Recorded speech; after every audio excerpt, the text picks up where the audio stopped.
My name is John Berkowitz. I live in Northampton, Western Massachusetts, member of Massachusetts Peace Action, and part of its Ukraine peace campaign. I live in Northampton. Sorry about that. Go ahead. Yeah, and this webinar is part of a series. We had one not so long ago with Scott Horton, and before that with somebody that I can't think of right now, but we've had so many, that's why I can't think of them.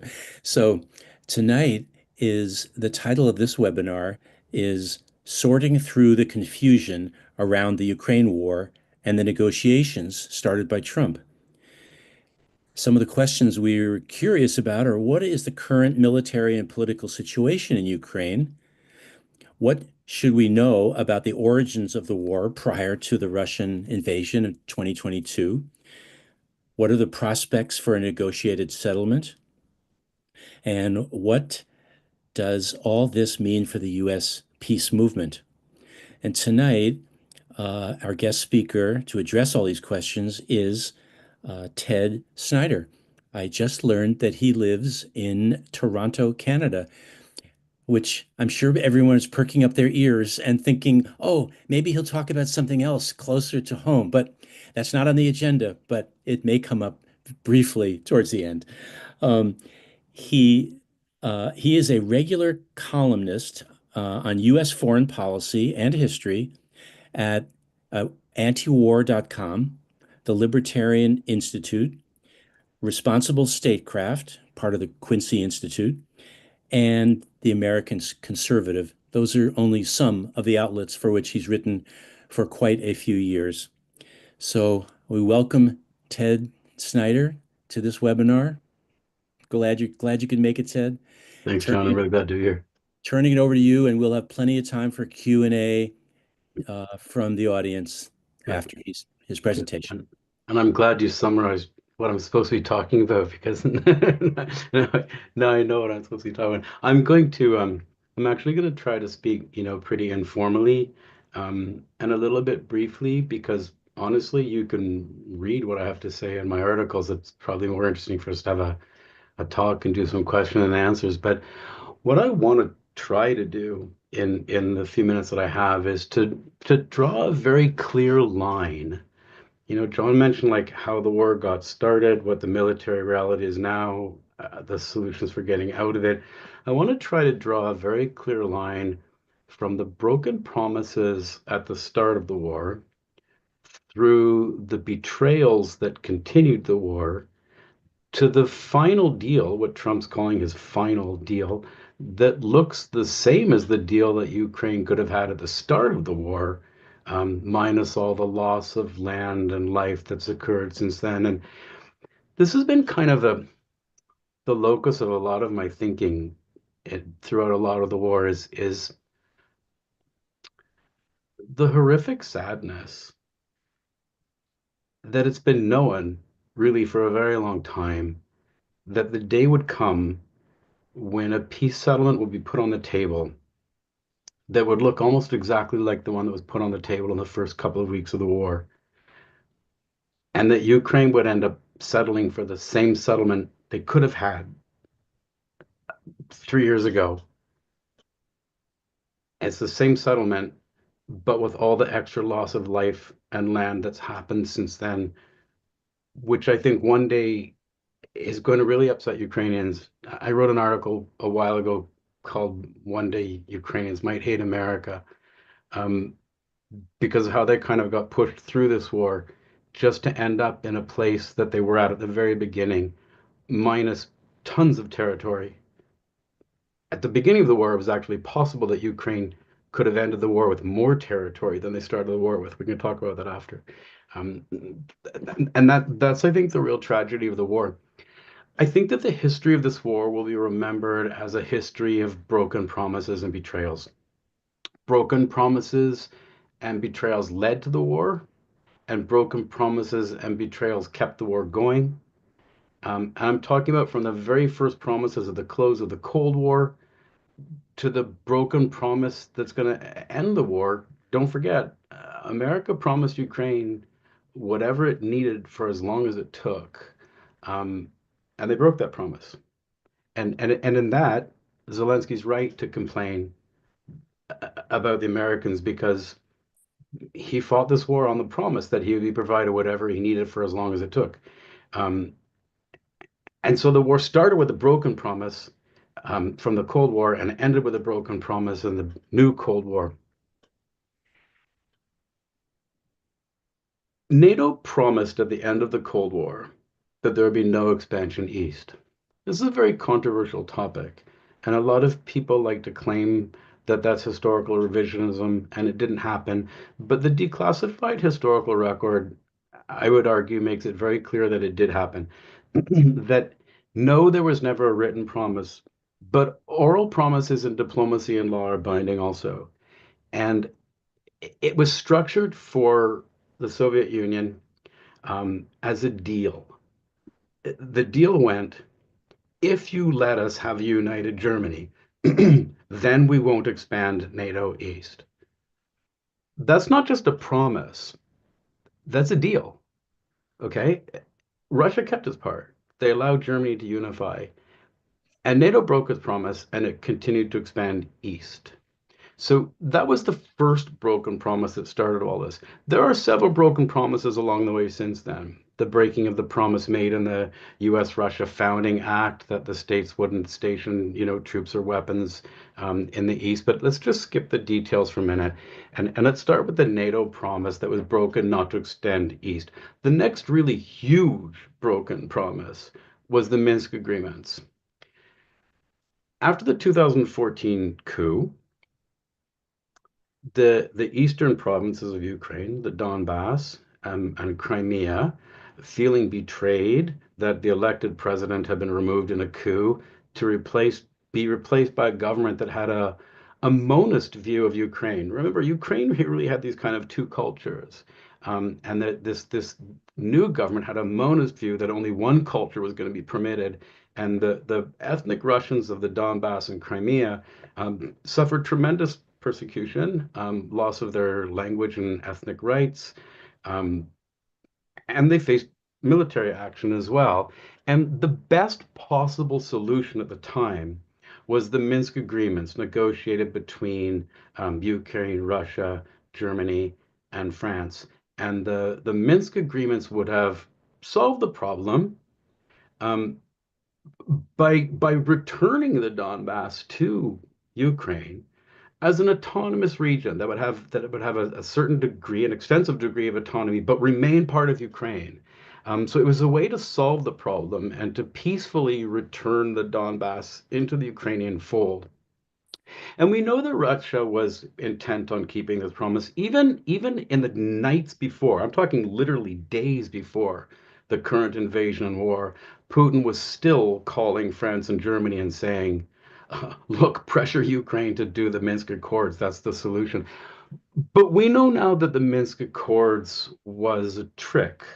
Um, each of the three people that were Putin's interlocutors, Angela Merkel in Germany, François Hollande in France, and Petro Poroshenko in Ukraine, as well as since then Vladimir Zelensky, have all admitted that they never intended to implement the Minsk Accords.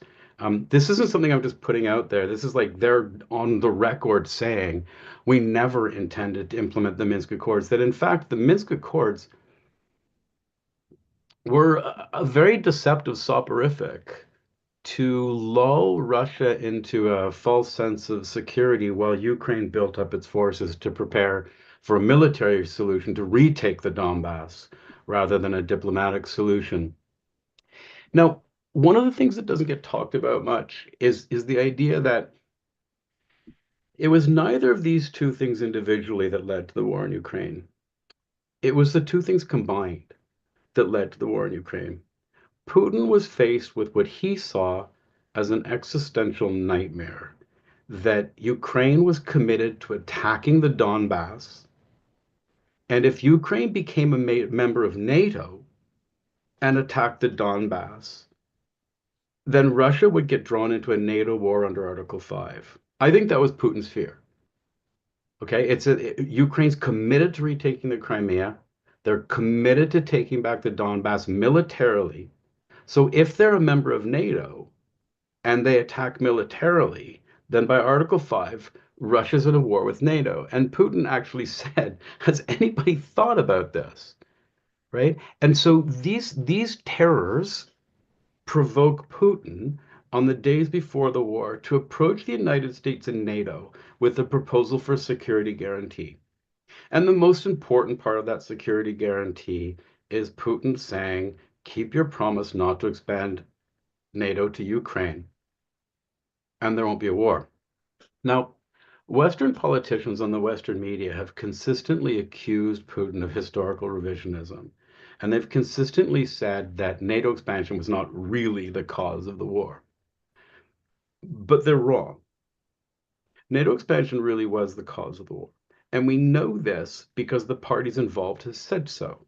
NATO has said so, and the Ukraine has said so. Zelensky said in the very early days of the war, I'm coming as close as I can to a quote, I don't have the text in front of me, but he said NATO membership for Ukraine was the key point for the Russian Federation. And then he said, if I remember correctly, that's not me saying if I remember correctly, Zelensky said, if I remember correctly, they started a war over that.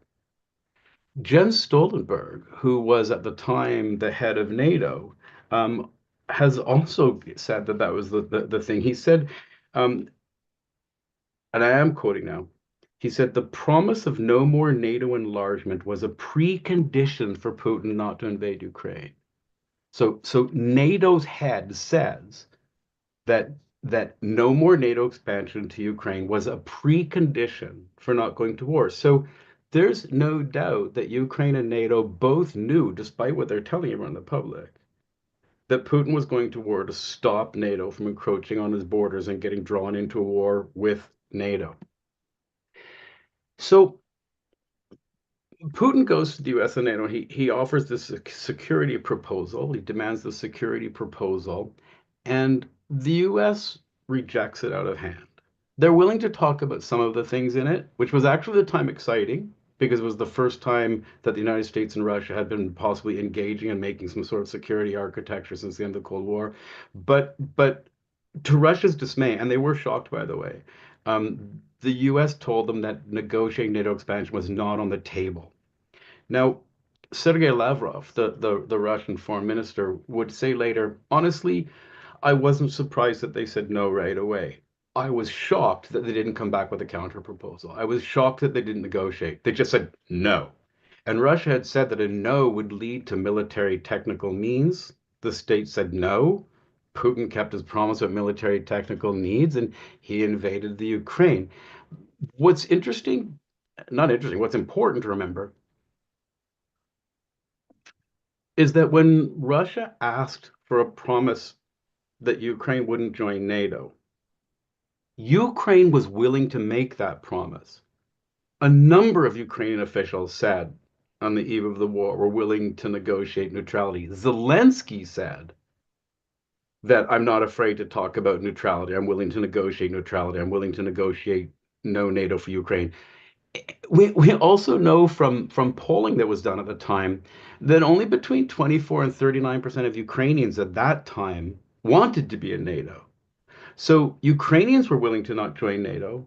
Zelensky was willing to not join NATO. The US wasn't willing to make the promise that Ukraine couldn't join NATO. So the US sacrificed Ukraine for the right for NATO to expand anywhere, including right up to Russia's borders. Parenthetically, even though they were never going to make that offer to Ukraine.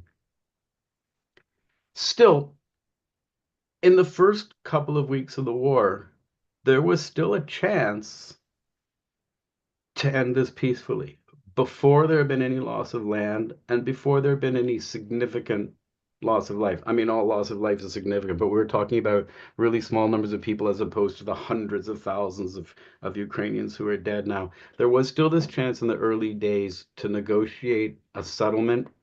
And this happened first in Belarus and then in Istanbul, where Russia sent in honestly not enough troops to conquer all of Ukraine, but enough troops to hopefully put pressure on Ukraine to force them to negotiate, with the idea being that if the US and NATO won't promise not to invite Ukraine, we'll push Ukraine to promise that they won't ask for an invitation.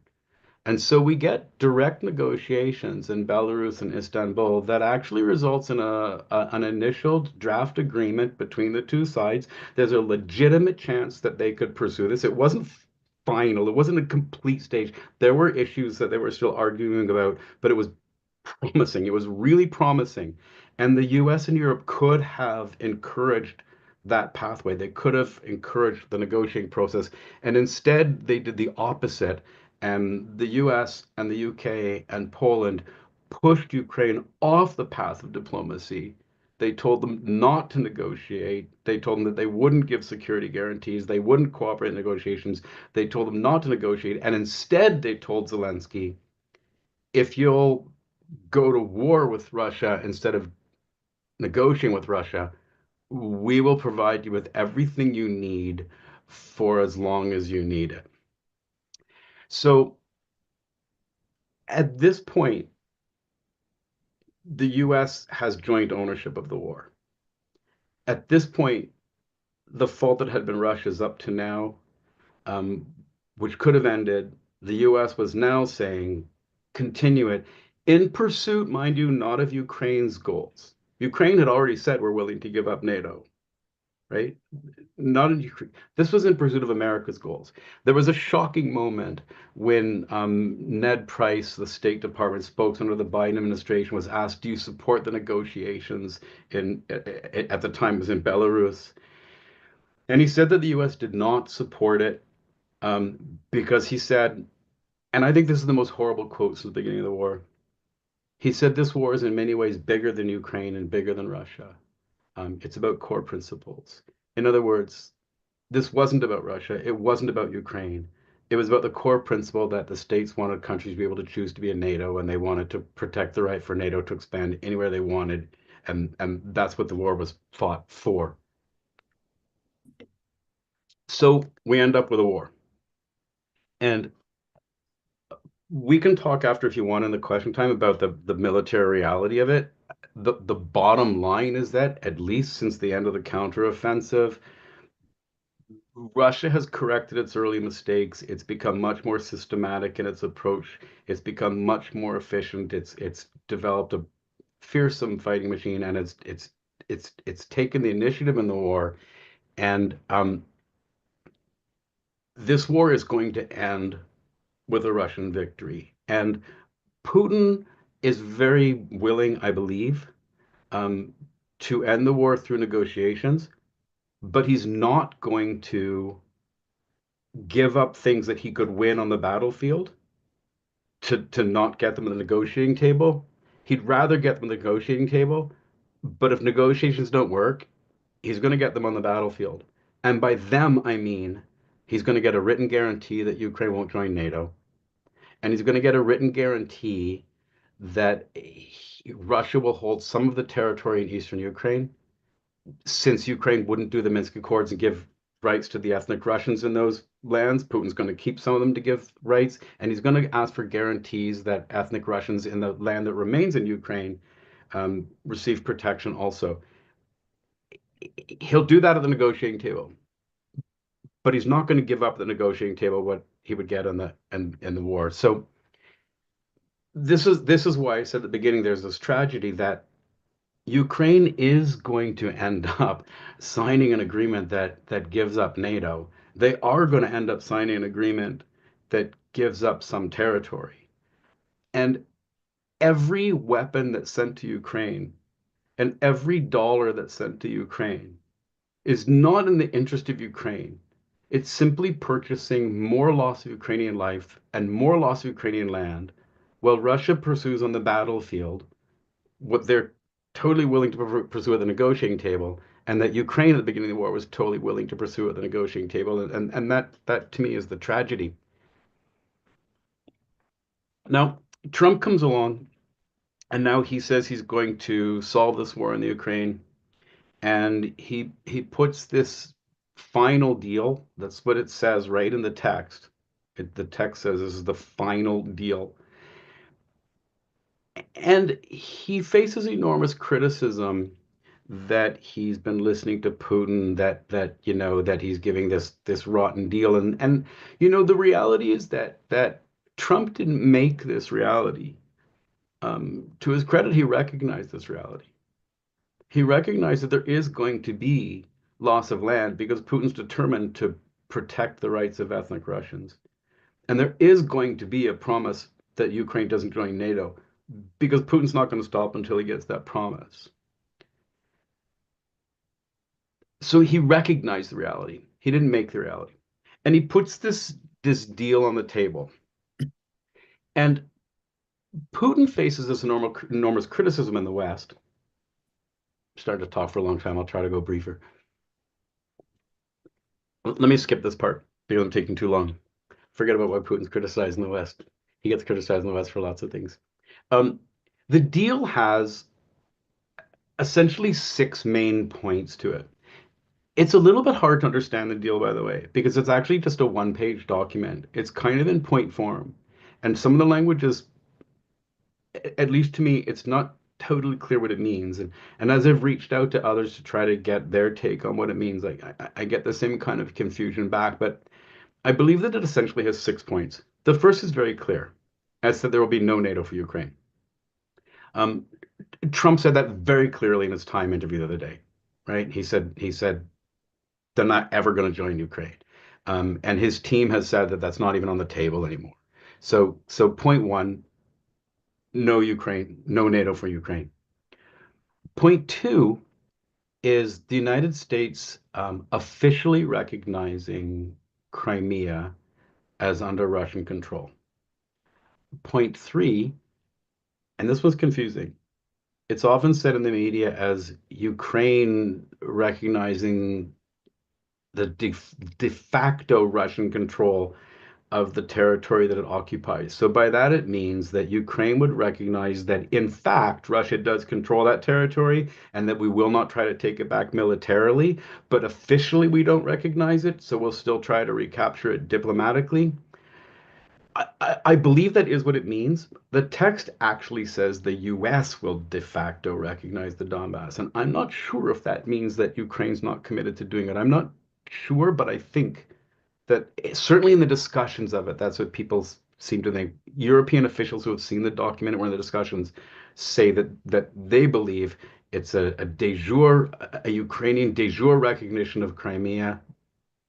Sorry, an American de jure recognition of Crimea and a Ukrainian de facto recognition of Russia's control of the territory they occupy, which is a concession by Putin, by the way, because he wanted to keep all of those 5 oblasts, 5 territories. But in order to make a deal, he said he would just keep the parts that he occupies at the time of a ceasefire. The fourth point was that all sanctions put on Russia since 2014 would be lifted. Zelensky doesn't want that. He wants things to be gradually lifted to try to keep pressure on Russia. The fifth point is that there'd be security guarantees for Ukraine, which interesting say could include European troops and other like-minded non-European troops. Putin doesn't want this. He doesn't want European troops, what he calls NATO by a different name. So Putin doesn't like that part.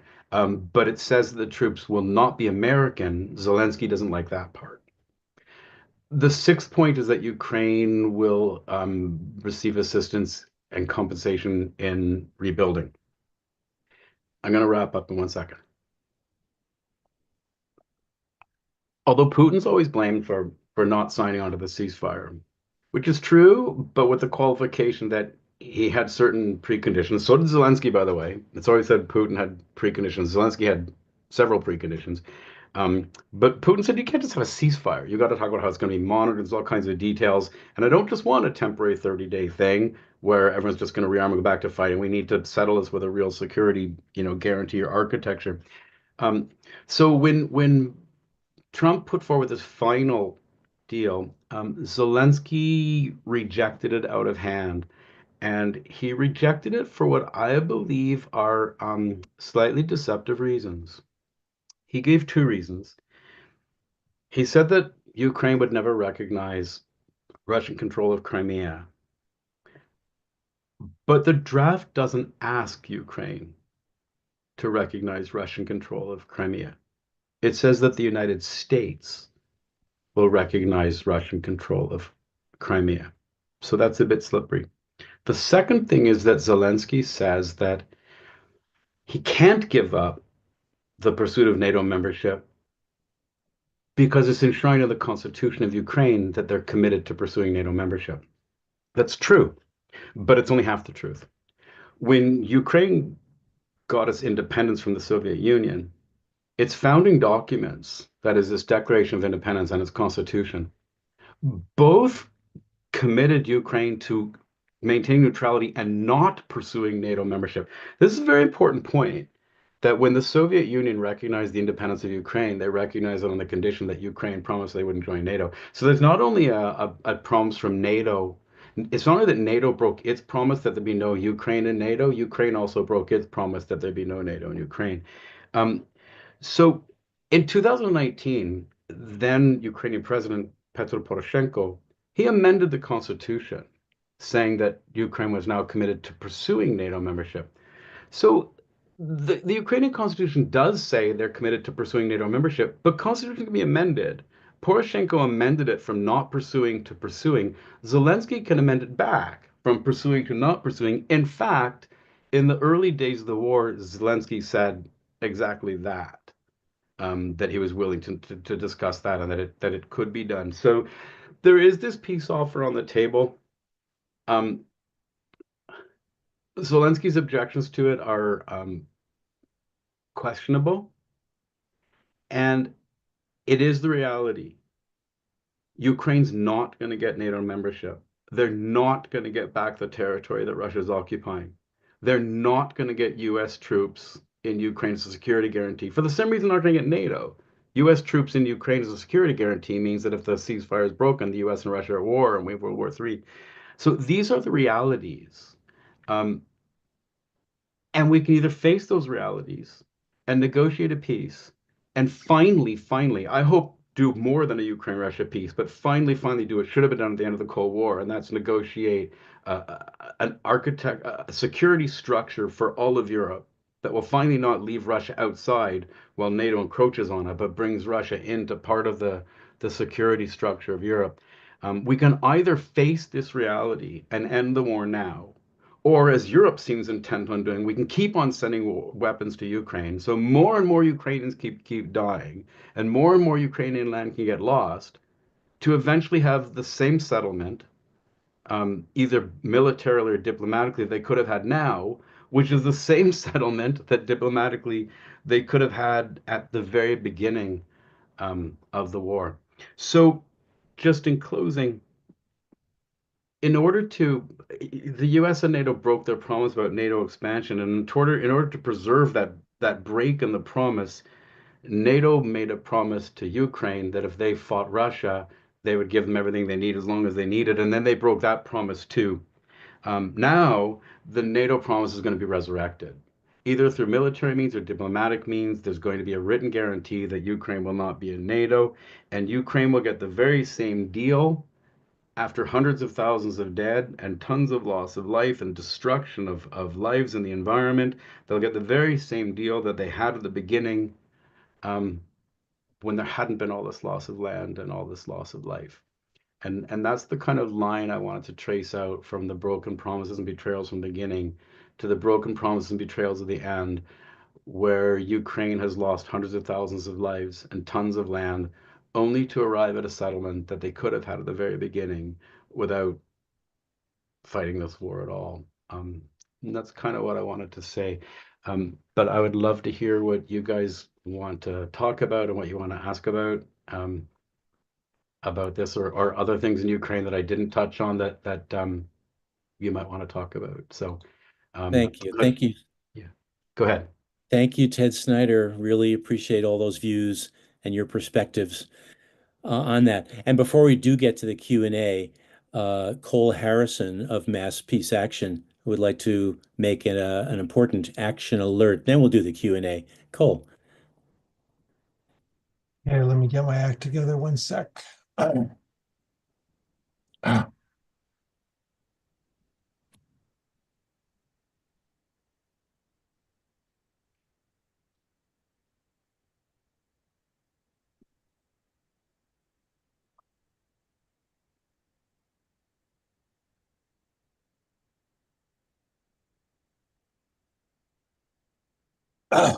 Okay, so basically we'd like to weigh in with Congress and support negotiations to end the war in Ukraine. So this easy form provides a message to your 2 senators and your 1 representative. It looks you up based on your address and figures out who to send it to. So if you could fill that out, I'm going to put the link in the chat in 1 moment. And we'll just wait a minute while you have a chance to do that.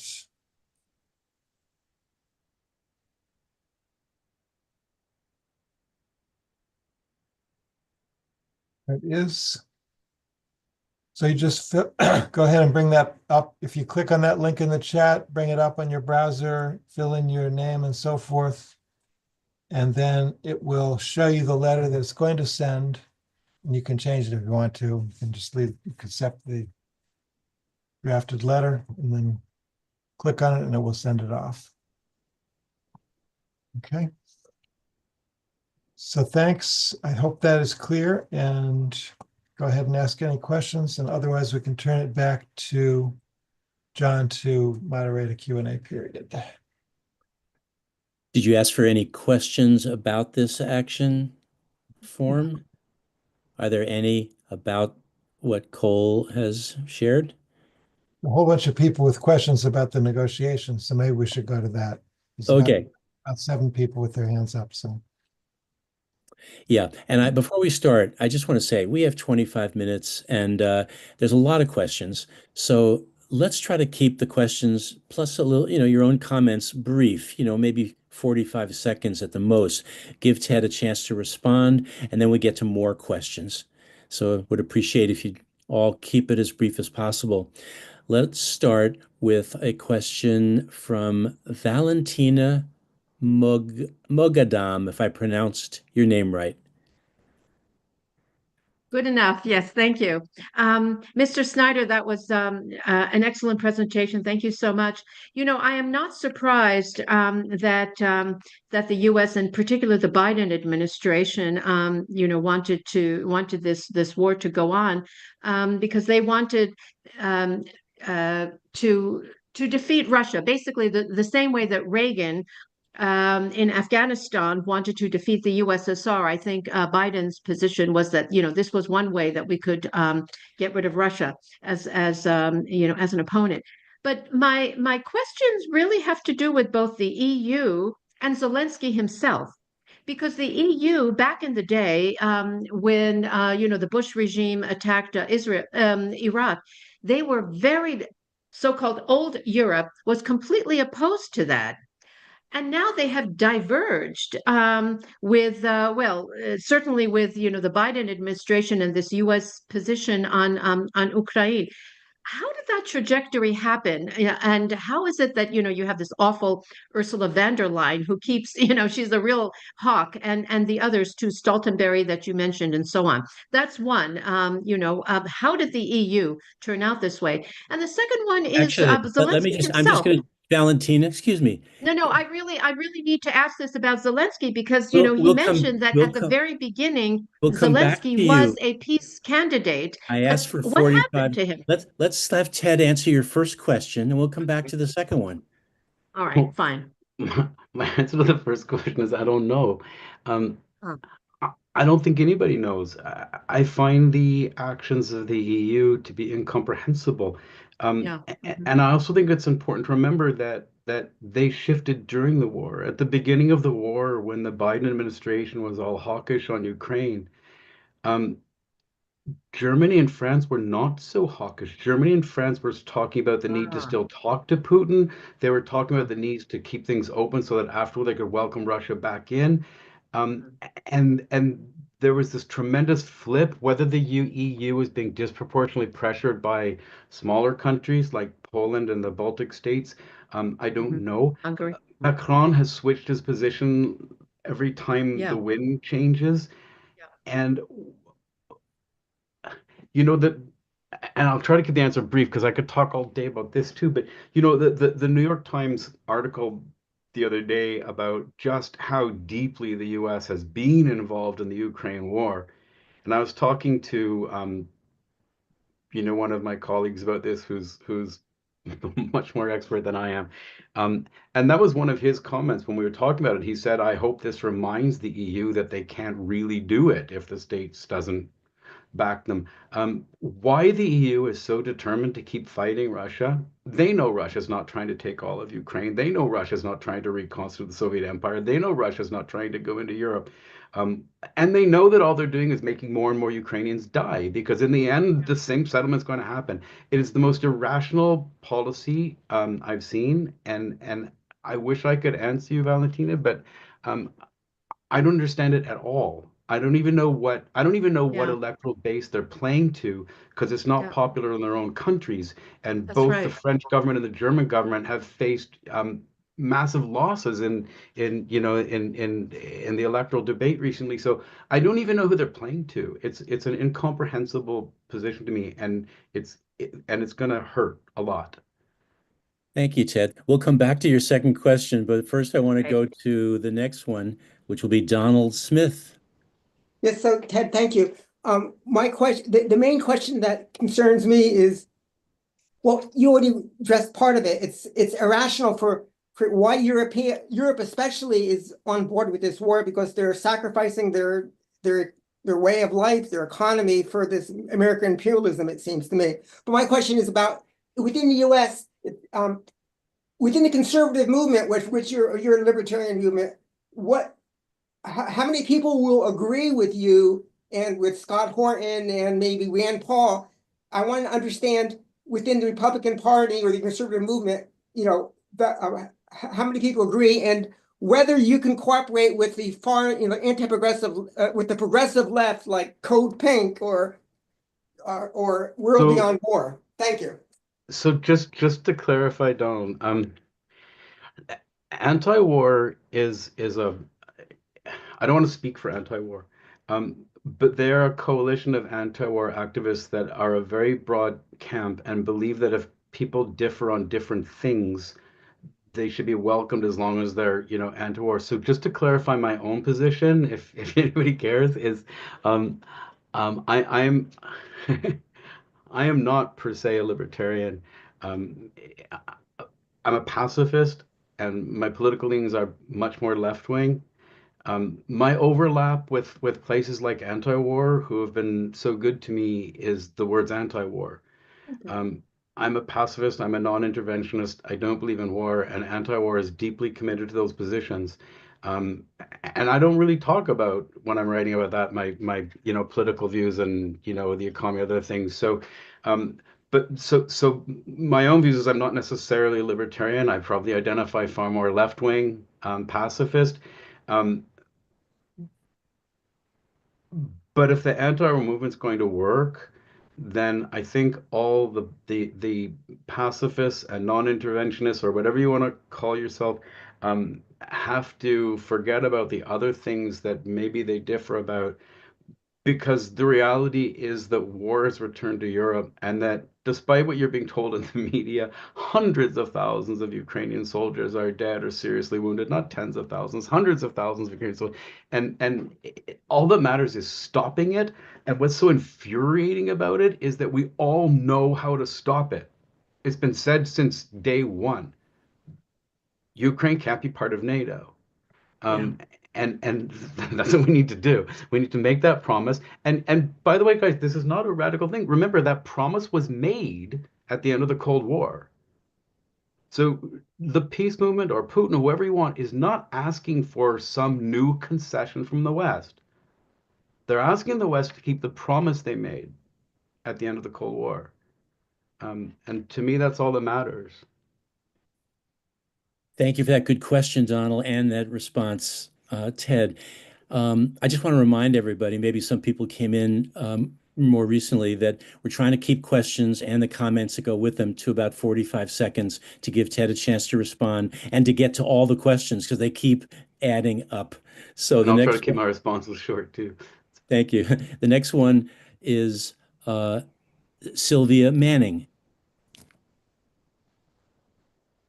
Hello, thank you. Very quickly, because I said it again Saturday. I want to be sure that it's true, and I think you can verify. Is it true? The very first act of the new coup legislature was to make it illegal to speak Russian?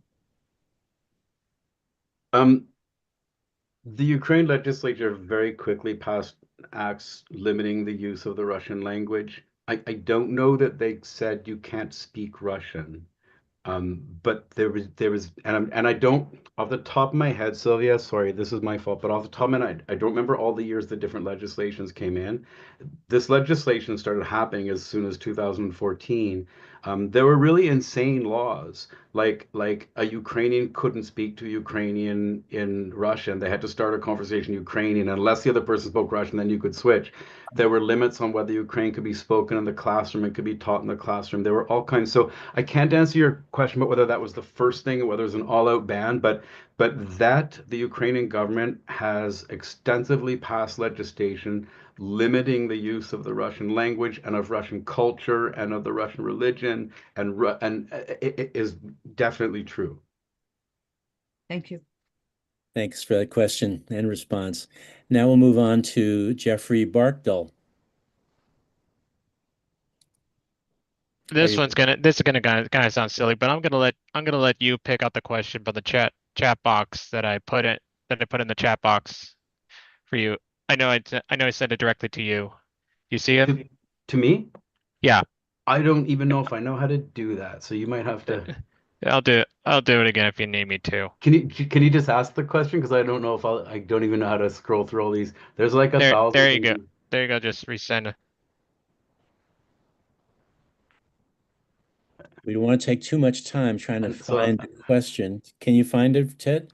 is it at the very bottom then? Yeah, it is. Oh, there's a whole list of See one of questions. You want me to Jeffrey's pick one of questions. these? Yeah, Here's one of yeah. Jeff- Whichever one is the most important for you to ask. Here's one of Jeffrey's questions. When did the West become the bad guys? When did the West become the bad guys? So, that's an interesting question because I don't know if the West was ever the good guys. I mean, I know the West wants to cast the whole story as this kind of, Biden's democracy versus autocracy or good versus evil, but it doesn't take a very profound reading of American history to find, this list of coups and interventions going back to McKinley and Taft and Roosevelt. It's very important, by the way, that Trump's new sort of presidential hero from the past is McKinley, who was the president who first made the choice for the U.S. to become an interventionist state and acquire other territories and give up that idea that we shouldn't go abroad seeking wars. It's very interesting. So my smart ass answer to your question is that the West never became the bad guy because they were never the good guy. I'm not saying the other side was always the good guy either, but they were never the good guy. If you like, you can. I see. So if you like, you can either answer another one from the list, or you can do it via email. Okay, so why don't we, maybe if we have time to come back, or why don't we go to the next question now, and then if we have time to come back to another one, I will. Thank It you, takes me a long Jeffrey. time to find them and pick one. So Thanks. Yeah. Let's move on to a question by Norma Harrison. Are you with us? Yes. And you're on mute. Everybody. I have put the mute back on. Just with regard to what Europe wants, somebody asked that question, and I was here it is. Europe is trying not to be skinned alive again. they're trying to maintain and not look friendly to Russia communism. One of the things I put into the chat was how that the war has been going on since 1917, and actually before. It has been an opposition to the people being in control of everything, everybody have housing, everybody have food. And it drives people crazy. It drives our owners crazy that Cuba has achieved this and it has that direction going on in their minds. People want to say, well, Cuba is homosexual. No, it was, but it learned, and it is learning all the time. And that's what a communist revolution is everybody learning all the time how to protect that immense goal, that gorgeous goal. Norma, do you have a question to add to these good comments you're making? I just know everything. That's all. I'll just tell you what I know. There maybe Ted wants to make a comment about that, or maybe that will let people know that this idea is out here, and I think it's common. Europe doesn't want to get murdered a lot again. So I'm not totally sure of the question part, but That's okay. You could go on to the next I will just say question. very quickly that I do think you're right that a major component of American foreign policy has been the fear of an alternative form of government looking successful, because then other countries might line up behind that system instead of their own system.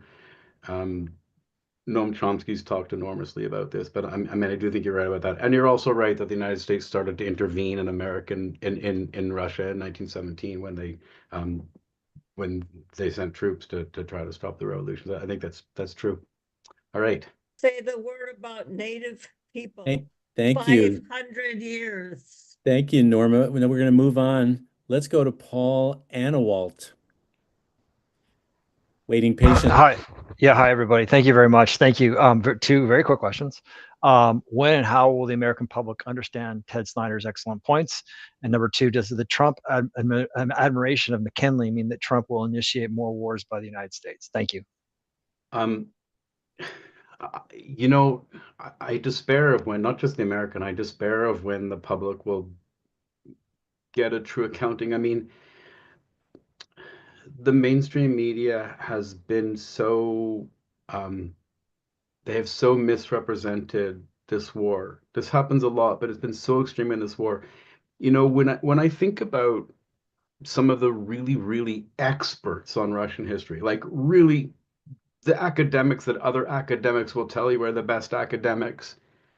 And when I talk to these guys, they tell me that they can't get their views in the press. They can't get it out there anywhere.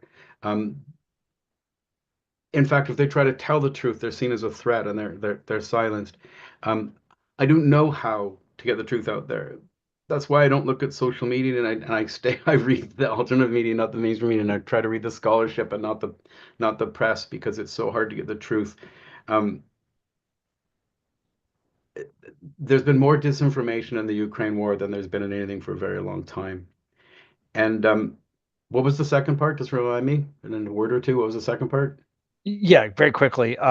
Does President Trump's admiration of President McKinley mean that President Trump will initiate more wars for expansion by the United States? It's an interesting question, Paul, and I don't like to try to diagnose or predict Trump, because he's hard to diagnose and he's impossible to predict because he changes all the time. But it's very interesting that in his inaugural address, Trump said that his administration will be judged not by the wars that it's won, but by the wars that it didn't fight or the wars that it stopped. And he said, I want to be remembered as a peacemaker, a unifier. And I don't think that's a total lie. I mean, I do think Trump wants to bring peace to Ukraine. And I do think he's sincere about the negotiations with Iran. There are other parts of the world that I don't want to get into tonight because it's a whole totally other topic where he's clearly not. And when he made that move from I want to be a peacemaker, a unifier, to putting the picture of McKinley up and admiring McKinley, and there's a really good book. I wish I could remember the name because I would recommend it to all of you. It's by Stephen Kinzer, and it's called True Flag, I think, or something like that. And he traces the moment that the U.S. went from being someone who had a conscience and remembered being a colony, to throwing off that conscience and colonizing others. And that was McKinley. So, McKinley within a very short time acquired, I'll probably get this wrong, Hawaii, Puerto Rico, the Philippines, Cuba. There's another one. Can't remember.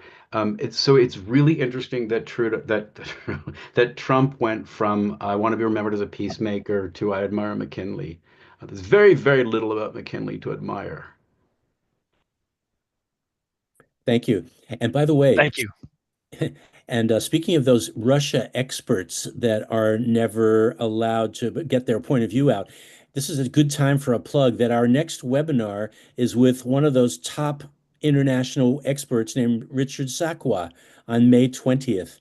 Don't miss that, So, everybody. so just to emphasize, to amplify John's plug, Richard Sakwa is probably considered among scholars to be the leading scholar of Russia and Ukraine in the world.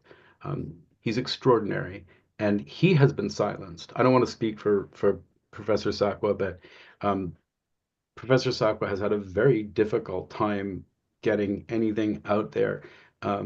He's brilliant, and his books are brilliant. And if you want to get, possibly the definitive description of written before the war of the situation, Sakwa's book, Frontline Ukraine, I think it's called. But anything Sakwa's written, his new book on the Cold War, if you're going to go to any talk in this group, then go to Professor Sakwa's talk. He's extraordinary. Thanks for adding on to that. Let's go to Susan Shaker. Shaker? That's fine. Thank you. Hi, everybody. Wasn't that 1898 when the pivot happened? Did you, with McKinley? And I always want to mention remember the year, and I always look it up again. I always forget, 1898. but I think you're right. I think it was 1898. Did you mention the Philippines? Yes. Okay. Um, Well, I read a wonderful book I cannot be specific about it, who called the war in the Philippines the first Vietnam. Yeah, I mean, the United States went into the Philippines. They promised them that they would help them, and that helping them means they wouldn't take over. And then they helped them and took over. And then they turned around to the exact same thing in Cuba. Said, Right. we'll help you get rid of the Spanish so you can be free. And they kicked the Spanish out and took over Cuba. It was this consistent policy that McKinley did of saying, we'll help you fight off, we'll liberate you, with the promise that we won't then occupy you. And then, they did that in Cuba and the Philippines, and then they took Puerto Rico and Hawaii, and this Well, was all in a really, really short that time. was the deterioration of the Spanish Empire, and the beginning of the U.S. Empire.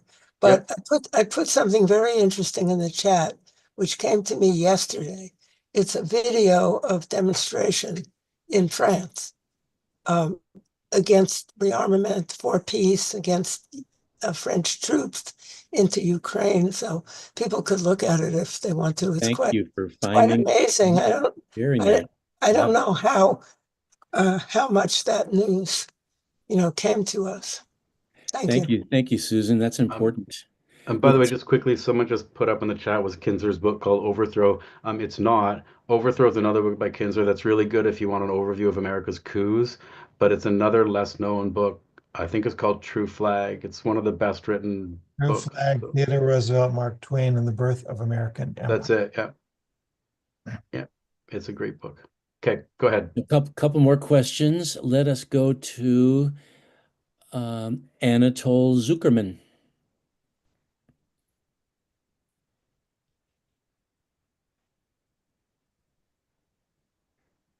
I think you're muted, Anatol.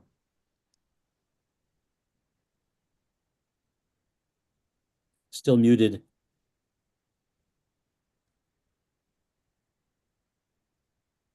Okay, can you hear me now? Yep. Good. Yes. All right, great. I'm going to ask you the same question I asked Colonel Davis, who lectured there before you. If NATO and the United States knew that they cannot win the war in Ukraine, why did they go for it? And Colonel Davis said that, oh, because in Washington, there is still some Cold War mentality, all right? And I just had a problem with that answer. And then I found out the facts that Trump was negotiating the rare earth deals, the minerals, in order to put the American foot in the middle of Ukraine. Do you think that was the real reason that the whole thing started? The minerals? Yeah. First of all, I'm very honored to be sandwiched between Daniel Davis and Richard Sakwa. And I would defer to Davis on military matters because I'm not a military historian. He is. And I think it depends on who you ask or who you read. I think it's possible that some people really believed that if they poured NATO weaponry into Ukraine, that maybe they could win. But I think it was made pretty clear from the beginning by people like Lloyd Austin and others. The intent wasn't necessarily to win. It was to weaken Russia. You know, Putin, Yeah. and again, I'll try to be brief because this is a long answer, but Putin was a very pro-West Russian president, and he was really conciliatory to American moves. And the coup in 1914 crossed a line for Putin, and for the first time, he put up a red line and fought back. And I think that was the moment that the US said, oh no, in a unipolar world, you are not fighting back, and started to set up a mechanism for weakening and punishing Putin. And I think it had more to do with that than really winning. I don't think the mineral deal occurred to anyone in the Biden administration when you're talking about if that's what started the war. I think this is a Trump thing where one of the things you do when you're negotiating a war is you pick the side that's going to be financially beneficial.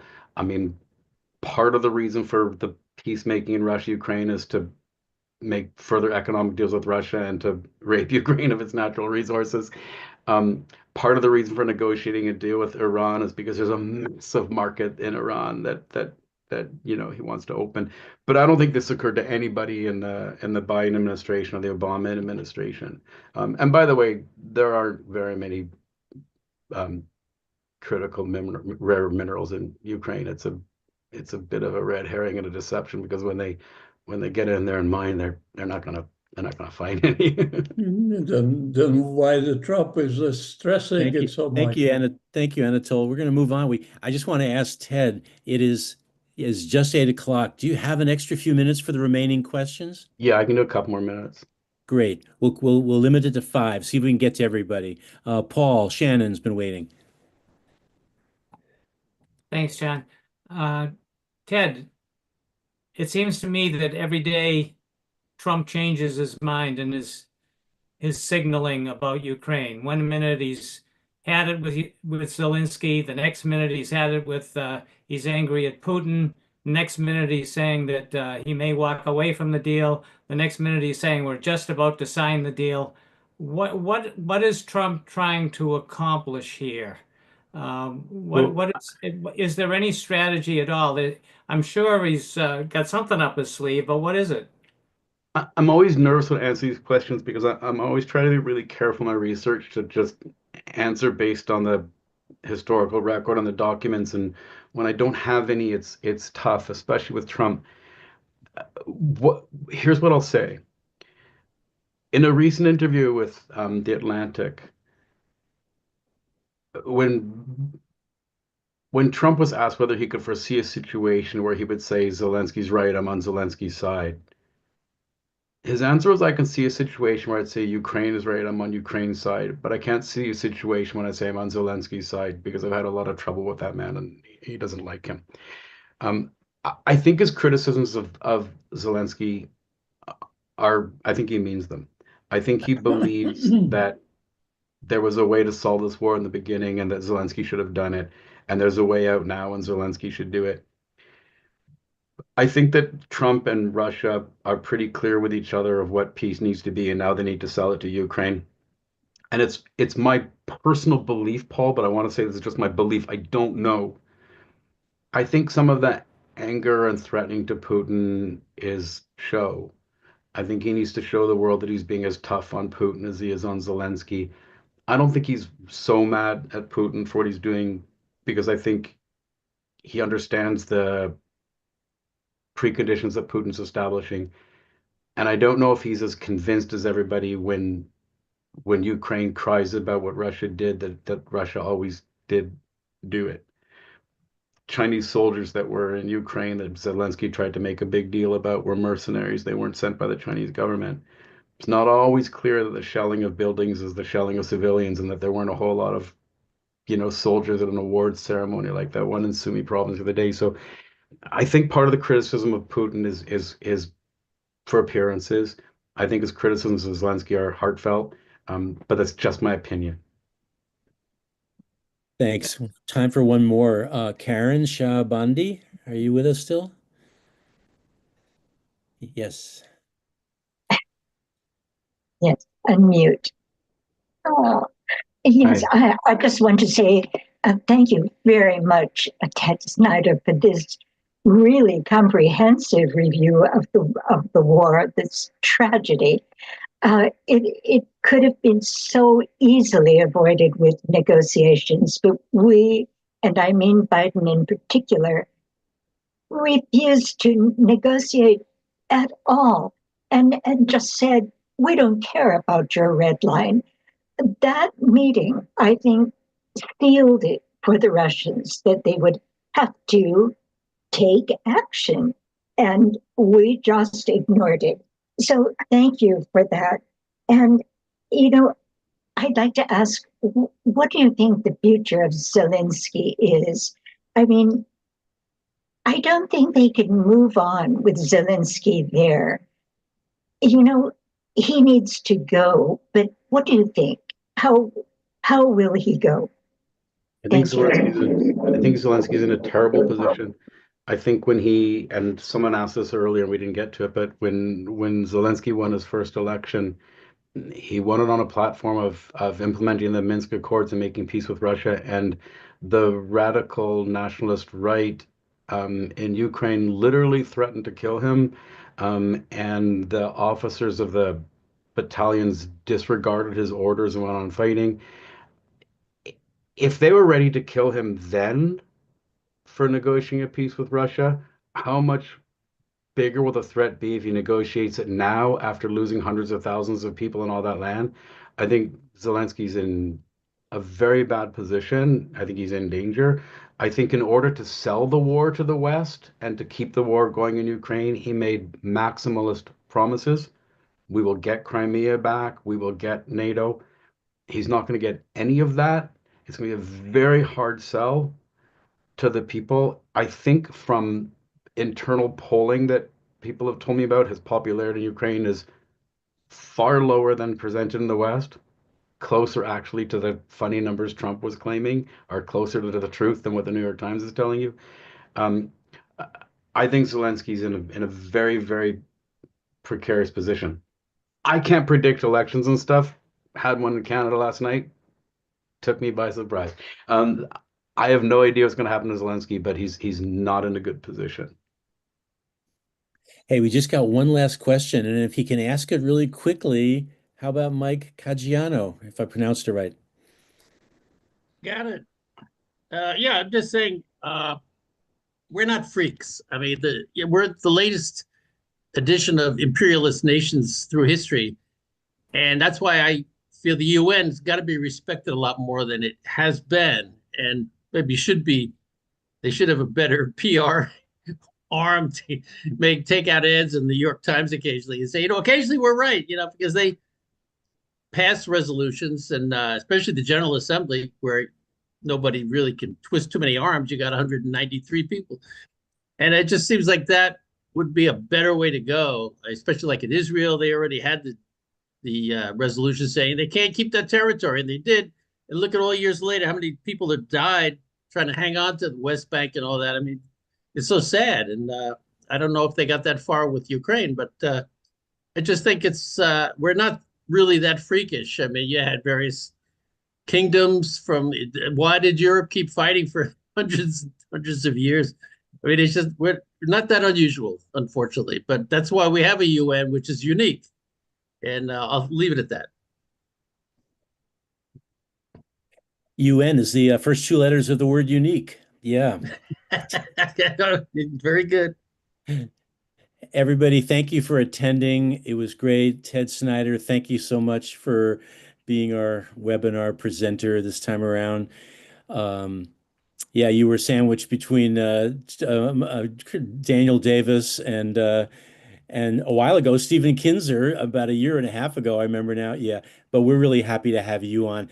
And I want to remind everybody, read Ted Snider on antiwar.com, Libertarian Institute, Responsible Statecraft, what did I miss? American Conservative, and maybe other outlets. His analysis of this war is going to go forward. It's going to be really important. Thank you. Thanks so much for having me, guys. I really enjoyed talking to you. Thanks. Thank you. Thank you very much, everybody. Everyone should know. Thank you.